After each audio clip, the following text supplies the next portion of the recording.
Moms கிச்சனில் இன்றைக்கி கருவாட்டு குழம்பு எப்படி பண்ணுறதுன்னு பார்க்கலாங்க. ஆடி மாதம் ஸ்டார்ட் ஆகிடுச்சு இல்லைங்களா.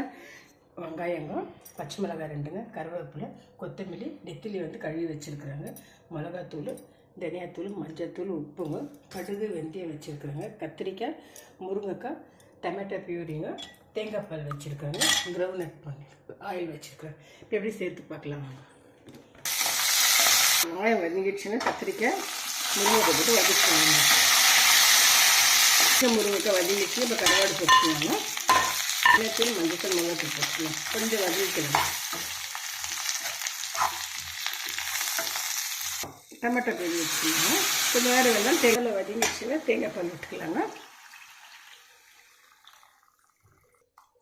கொஞ்ச நேரம் கொதிக்க விட்டுருங்க. கொஞ்சம் கொரியண்டர் போட்டுக்கலாங்க. கருவாட்டு குழம்பு ரெடி ஆகிடுச்சுங்க. இந்த வெதருக்கு ரொம்ப நல்லாயிருக்கும். இது கோல்டாக இருக்கிறதுனாலங்க கொஞ்சம் செஞ்சு சாப்பிட்டா நல்லாயிருக்கும். நீங்களும் ட்ரை பண்ணுங்க ஃப்ரெண்ட்ஸ் இந்த மாதிரி குழம்பு. தேங்க்யூ ஃபார் வாட்சிங்.